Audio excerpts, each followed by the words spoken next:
Alright everyone, welcome back to my YouTube channel. I'm Kaminski. I'm a guitarist from the UK, but today I've got a bass. I've had this bass for about 5 months actually, and today we're going to review it because I've written a lot of songs with it now, and I've used it a lot, played it a lot, gone through a myriad of different tunings and had a bit of a journey with it. So I feel like I'm in a really good place to give it more of a complete review than I would have been able to. And I'm going to talk about the one thing that I changed about it to make it a lot better in my opinion. I did make a video of my first impressions which you can check out here. Without further ado, let's jump right into the review. Before we do though, I just want to go over the specs of this instrument just so we're all on the same page. So this is a 2021 model of the Boden Prog 5-string bass, and it has a solid flame maple book match top. It has the Nordstrand big rig pickups in it. It has like an active passive voicing, which is always battery powered. Even though it says it's passive, it still requires a battery to use it. So it's just a voicing. Then you've got low mids and high mids, like an EQ, which is the tone capsule from Dark Glass preamp. And then you just have a very simple pickup blend, and the pickups are wired in series. We've also got 24 stainless steel frets on a rich light board. And the back of the instrument, it's got a chambered swamp ash body in this lovely brown stain, the same as the flame maple top. And it's got a roasted maple neck with 12 ply carbon fiber reinforcement. Yeah, and that's basically it. At the moment, I've got it strung up with the Dario strings. I've got it tuned kind of like a 6-string, Simon Grove inspired basically. So there's a high 32 gauge up there, which is tuned to B, and then we've got a regular 45 to 105 set of a 4-string bass, but I just swapped the 105 for an 110 down here, because that is tuned to a D flat, so it's actually higher tuned than a regular 5-string, but for some of the lines that I've written in some new music I'm working on, I actually use this high string quite a fair bit on some of the runs. So from low to high, it's a drop D flat, and then it's an A flat, another D flat, and then it's a G flat and a high B. So yeah, that's the tuning I'm running at the moment. Quick disclaimer before we carry on with the review. I am really proud to be a Strandberg artist, but I purchased this bass myself, and this video is not sponsored by Strandberg, and they're not going to see it before it goes live either. So I just want you to know that this is my honest thoughts. So let's move on. The one issue I had with this bass was that the pickups as stock from Strandberg come wired in series. And as I mentioned a bit earlier, all you've got is the blend between the neck and the bridge pickup here with this pot. And whilst that's great, it's a fat sound. It's kind of like a wall of sound, like really rich low mids and lows. But you do lose a little bit of that like sizzle and high-end shimmer. That's just the nature of humbuckers and being in series, I suppose. And I slowly began to realize that this was an issue. I was like getting pretty happy results with the bass tones, you know, like I recently recorded the Collab 5 track for JTC Guitar, which you can check out here. And that's got this bass all over the track, and all of it was using in-series voicings, and I think it worked perfectly. So you know, this bass definitely sounds amazing, but I was just after that really zingy, like quite high gain sound that's obviously quite prevalent in all of prog metal these days, right? Thanks, Nolly. But I wasn't really sure where I was going wrong. I thought like, okay, maybe is it the strings? I was trying steel strings, I was trying other strings, I was trying lighter gauges, heavier gauges, all sorts of stuff. I was like, oh god, maybe it just doesn't sound like a Dingwall, and I kind of was like, almost accepting that, and I didn't mind it. Like I said, I'd recorded a lot of bass with this in series voicings, so I didn't really mind, but it was only when I was just watching a video one day and it was this moment that the penny dropped. So first of all, I'll start off pretty heavy-handed. We've got my Dingwall NG2 6-string. I'm using the 2 pickups in parallel for this demo, parallel for this demo, parallel for this demo. So after months and months of messing with tones, it was like right there in front of me, you know, Nolly said it, just like a passing statement, like, oh, my bass is in parallel, by the way, on both pickups. And that just kind of like gave me an epiphany, like, right, well, I think it's got to be that, right? Like, I've got everything else. I'm using parallax, I'm using a thin pick, I've got fresh strings on, it's not tuned way too low, like, I understand the scale length isn't as crazy as a Dingwall, but it's still a fan fret instrument. So now all of a sudden I had this solution presented to me. What was I going to do to fix this? So I got in contact with my amazing guitar tech, shout out Druskowski Guitars. So he said it is possible with the big rig pickups to wire them parallel and in series. So the way that we went about it was, obviously there's a lot of pots on this instrument, and usually the tone capsule is, you know, like I was saying, low, mid and high mid. So what we did was we actually put new pots in, and we put 2 push-pull pots in. So now all of a sudden I can do this on both of these pots. And here's the really nice thing. I know for my music personally, I'm going to be using the parallel voicing more. So I asked him to wire it so when these are pushed down, the pickups are in parallel. And when they're pulled up like this, they're actually in series, because I didn't want to lose that voicing. It's still great for more classic sounds and a lot more full sounds. It is still an amazing sound, and I still wanted it on this instrument. So the great thing is I can either just do one pickup at a time. Like say if I just want the neck in series and the bridge in parallel, I can do that. And the other way, you know, I can do the same thing there, the bridge in series and then the neck in parallel. But most of the time I'm going to be running it like this with both pickups in parallel. And it was as soon as I did that and got back home with it after he'd done the work on it and plugged it in, and I started tracking a few DIs just to, you know, I was just curious, you know, like what was the sound difference between the two? And, you know, quite frankly, I was a bit blown away. So enough of me nattering about this. Let's actually just jump in, listen to some DIs, and then we'll also listen to some going through more typical tone that I would use running through Neural DSP's Parallax, and just see what you think of the difference between in series and parallel sounds. Worth mentioning, in these quick tests I'm going to use it in passive and active mode as well as in series and parallel. I'll put up text so you know exactly what's going on, but I'm not going to use any EQ on the tone capsule on these pots. I'm just going to leave it all neutral so you can just hear what the active voicing is doing to the bass.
So now the pros of the instrument. It plays like a Strandberg. I've been very fortunate to play a number of different electric guitars by Strandberg. Now that I'm playing a bass, it really does carry forward that ideology of ergonomics, lightweight, top quality materials and craftsmanship. It's kind of crazy that it feels this nice. The second thing I love about this instrument is actually the scale length, and it is a fan fret instrument. It's not as crazy as something like a Dingwall, you know, with the 37 inches, but it is 33 on the short scale to 35 all the way on the 5th string side. And I find for my sort of music, which at the moment is hovering around drop D flat, maybe a little bit lower here and there, maybe drop A flat, this bass handles everything perfectly. I'm not really going for that drop F sharp sort of thing, which I love, like, you know, shout out Spirit Box. But I think if you were going to do something like that, you'd probably go for the 37-inch scale Dingwall. But for my sort of stuff, I mean, it just works perfectly.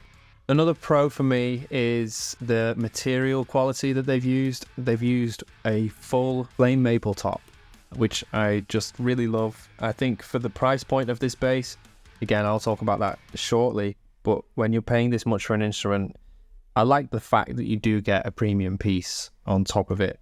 And it just looks insane. I mean, I've taken a lot of pictures of this instrument already, and, you know, the second thing that it still comes with as of recording this video is a roasted maple neck. And this thing is insane. Like, it's so nice. It's such a nice caramel color. And again, I don't think any other Strandbergs, as of recording this video, come with a roasted maple neck anymore, apart from like a few other bases. But yeah, it's just some of the features I really appreciate. I will eternally love the roasted maple neck. You know, I'm very lucky to have it on some of the other Strandbergs. And I kind of miss it on the new models, I'm not going to lie. But I fully understand the reasons why they don't roast it anymore. But I appreciate that a lot. Another pro is how good this bass sounds, and even with the in-series voicings, like I was saying before, like I've recorded pretty big projects with it, like Collab 5 for JTC, and it's delivered time and time again without fail, and I've been able to get the sounds that I've always wanted. And you know, like adding in the parallel voicings, in the grand scheme of things, isn't a massive change, so yeah, I'll say more on that towards the end of the video, but for now, it's still a massive plus in my book. Okay, another pro for me is the stainless steel frets. I love stainless steel frets ever since I bought my first Strandberg in 2015. Ever since then, I'm not playing an instrument without them. I just love them too much, and I was very happy to know that the basses come with stainless steel frets. Especially, you know, with bass strings, they're pretty clunky, massive like things, and they will eat nickel frets alive if you have them on your bass instrument. And if you like the feel of nickel frets, then yeah, more power to you. But I love stainless steels. I always will. I like how much longevity they have. I like how the strings get eaten rather than the frets, because strings are easier to swap out than frets are. And it's nice, like I was saying, on a fan fret instrument, you do really start to see grooves like that don't line up with frets, because you know, you'll have frets like this, and then you'll have the string lines that dig into nickel frets like this. Which I know is more of an issue with, say, like Dingwalls, because they do use those nickel frets, I believe, instead of stainless steels. That could have changed now. Please let me know if I'm wrong, but yeah, I think so anyway. But yeah, stainless steels, I've had no issues of playing this bass like nearly every day for the past 5 months. So happy to report they're still going more than strong. So the final pro for me, there's probably more that I'm not even thinking of, like the Endure neck is just a given. It's on all Strandbergs, and I will eternally love it. I don't even think it's worth mentioning at this point. We all know it, and we all, you know, have heard about it. It feels great. It feels very similar to the guitars, actually. But the final pro for me is the weight. I thought it would weigh a bit more than what it does, actually. It's still incredibly light because of the chambered body, and I just appreciate that a lot as I'm getting older. Again, with the guitars, they're lighter. But you physically have more material on this thing, so it's always going to weigh a bit more. But it's just nice to know that they're still careful with how they construct these things. The heaviest part of the instrument is the neck, so even as I let go of it, I don't have any hands on it. You can see it wants to go and dive a little bit, but it's nothing compared to that 12 string back there, which as soon as you let go, that headstock's hitting the floor. But it's just something to keep in mind. It's not as perfectly balanced as the guitars, but I can still let go of it like this, and it's not going like that. You know, but depending on how you leave it, if I just put it there and then let go, you see how it wants to go down a bit. But yeah, still a massive plus for me. The weight is just something incredible. All right, so moving on to the cons of this instrument. The first being, and well, let's just address the elephant in the room, and that is the price of this thing, and the price of all Strandberg basses in particular. I think this will probably change in the future because it has happened with the guitars, but this thing costs about £3,000 or even more, depending on Brexit and shipping it over here and whatnot. I'm sure it's going to cost slightly different amounts depending on where you're from, but regardless, if you Google the price of this instrument right now, it is a lot of money for what it is. You know, you could get a Dingwall for about 2/3 of the price, depending on what you go for, and depending on what you want from a bass, that might be the deal breaker for you, and I completely understand that. And like I'm saying, I think the prices will decrease. It happened with the electric guitars. I remember when I bought my first Boden OS, that cost me about £1,600, and now you can get, you know, some of the rescued models which have got better hardware, better electronics, better made than that 2015 model, and they cost about £400 to £500 less, given that the times we live in right now. So I have full faith that the prices will come down as they get, you know, the infrastructure down a bit more, because this is the first ever bass they've ever made on a scale that they've done, and I think it's still impressive that it's turned out so nice. But still, I'm not going to say it's an easy pill to swallow when it's a lot of money. So yeah, just something to consider. So the next con for me is the tone, and you're thinking, hang on, said that as a pro before, but I'm saying it as a con because I think they could ship this thing with the wiring to be in parallel as well as in series. I know that Dingwall does it. You know, you have like a rotary knob selector that goes through like in series, parallel, all this sort of stuff, right? I don't think it would be that hard for them to wire it like that. They've obviously put the time and the effort into, you know, adding in really nice features like the dark glass tone capsule. You know, it's a big investment on their part adding something like that into the wiring. So I think for them not to include the parallel split voicings on the pickups is a bit of a missed opportunity more than anything. And I'm sure, you know, with feedback, they'd be able to include it as stock. I don't know if this is the perfect solution with the push pulls, but it works for me. Like I was saying, maybe a rotary here instead of a blend. And then maybe you could have, I don't know, a switch or something as well for parallel and in series or something. I don't know, maybe that's a halfway house. You wouldn't be able to split one of them, but maybe you could just parallel in series and just call it a day and just have a little, you know, blade switch or something. I don't really know. I don't make guitars, but it's just an idea from me.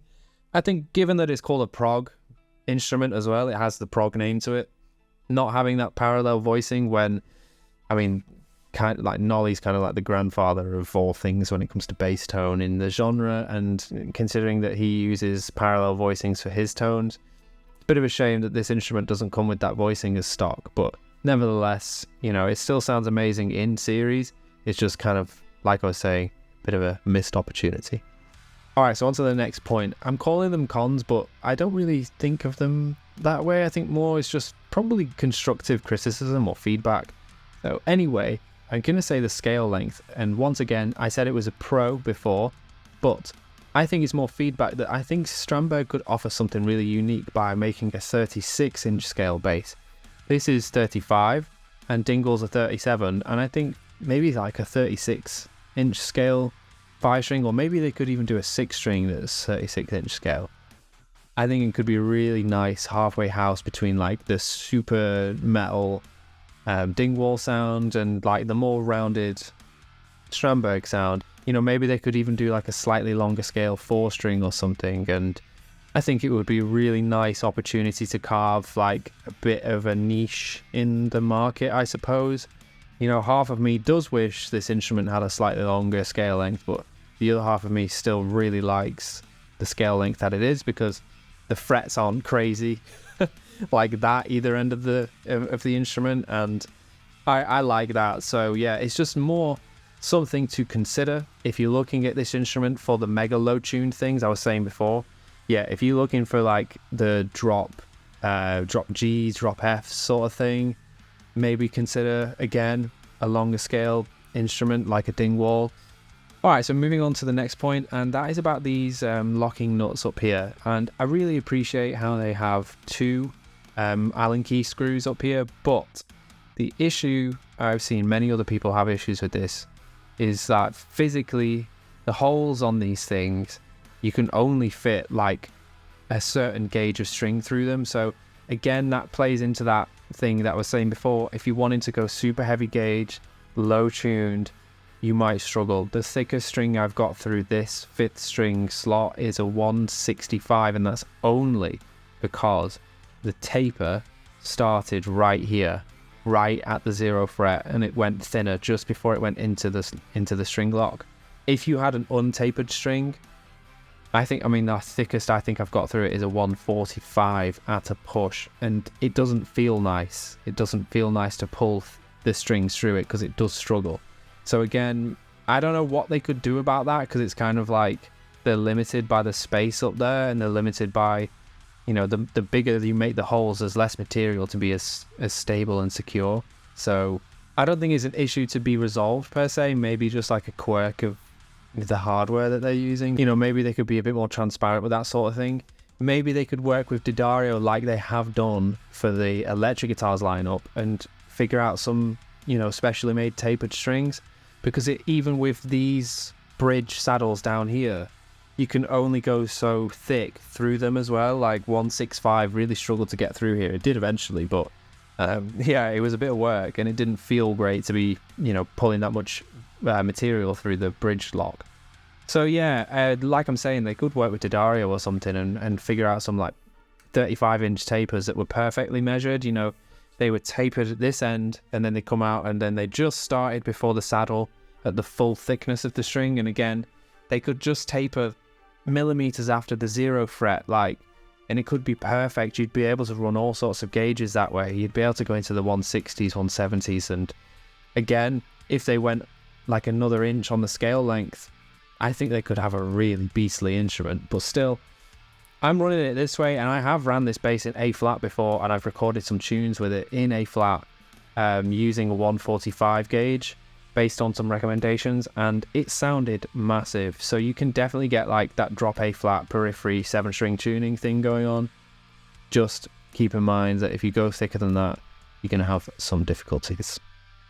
Alright, so thank you very much for sticking around. In summary, this bass is amazing. I love it so much. It's opened up my world to, you know, appreciating bass players and appreciating the craft of the instrument, and not only from a physical, technical, technique perspective, but also like a producer perspective. It's made me understand the bass can play a slightly different role than guitars. It doesn't always have to be that, you know, mirror copy an octave lower. It can do slight deviations, play completely different parts, and like play off the guitar parts. And I find that a lot nicer to do with a real instrument, but I can fully appreciate that, you know, not everyone's got this kind of money to spend on a bass. So with that in mind, I'm going to recommend an alternative solution. If you're not looking to get a bass, but you just, you know, you're curious about my thoughts about this instrument anyway, but I would really recommend that you check out a company called Submission Audio. You've probably already heard of them because, I mean, I use their stuff all the time, even with a real bass. It's just so great for mapping out demo ideas when I'm not at home. But yeah, so they make bass virtual instruments. I would recommend you check out Kaminski bass. That's my favorite. It's basically Jacob Kaminski's Dingwall bass sampled to perfection, as far as I'm aware, or I can tell. It sounds literally amazing. My EP, Escapism, had Gin bass on it, which was kind of like an earlier version of a Dingwall sample library from them. It's still amazing though. So yeah, check those out. They're really reasonably priced for the sort of sounds you can get, and more often than not, like, the amount of time I've learned and the equipment and the attention to detail you need to have to achieve the bass tones that they have on their libraries is kind of insane. You know, let's not even count the fact that you need to be able to play bass, or, you know, doing all the crazy thumping, tapping and all that sort of stuff that goes with the territory, right? So yeah, if you're in a position where you're writing music, you want good bass sounds, and you're not in a position to buy something like this, really would recommend checking out Submission Audio. But yes, thank you so much for watching, guys. I will see you in the next video. See you later. Peace.